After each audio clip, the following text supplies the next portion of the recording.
in that mutual mastermind that we were in, and both you and your business partner talked about how you built the 7-figure business, but broke the machine in the process, which is good in a lot of ways. Also comes with a lot of pain points as you're like busting through walls, and basically anytime your business triple, most of your systems don't work anymore.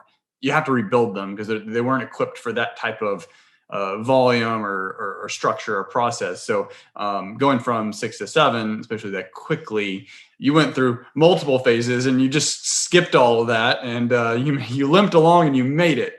And then now you've right-sized it. So how would you go back and do you think it was, I guess the hindsight's always 2020, but if you could go back, would you build that differently, even though knowing that it may take you a little bit longer to get to the 7 figures? And how did you eventually end up building it the right-sized way? That's a fantastic question. And it's funny, I was just talking with Don Costa, my partner at Flip Talk Education, last weekend about that. It was one of the things we were kind of talking about is, would you change anything in the past? Now, it's easy to say now that I wouldn't have, because, I made it through and I'm on the other side. But the other thing we were kind of talking about, and it's something I don't know the answer to, is would I have even listened?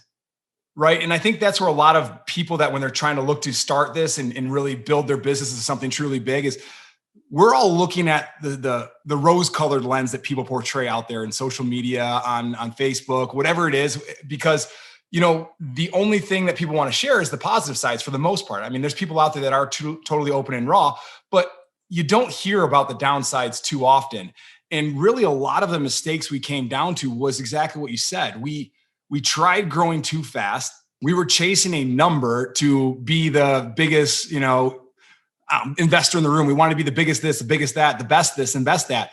Well, there's a difference between being the biggest and being the best.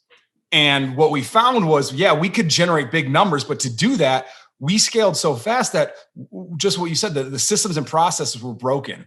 And we were just throwing patches on things and trying to herky jerk, put a lot of systems in place, put people in place. And, we had this big team, we had this big revenue, but at the end of the day, we weren't super profitable. There were times we weren't profitable at all.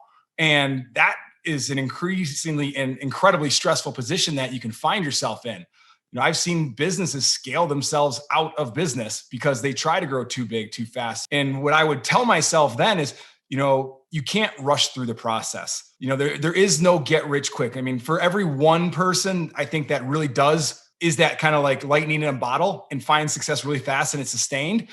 I think there's probably 100 to 200 more people that, you don't hear about because of survivorship bias. You only hear about the successes. You don't hear about everyone that's failed. Absolutely. So yeah. And if it was to go back again, and still be the person I am today, I guess that's what the caveat that we had is we don't want to change who we are, who we became from the lessons we learned. But I would say, be patient. It's a marathon, not a race. And you end up doing way more work and having way more stress if you don't, kind of almost organically and controllably grow your business, because it's just too easy to get out of your control. And it's too easy to try and, all of a sudden you have fires on all these different fronts, and it's really hard to fight a battle, if you're trying to cover, 7 different angles.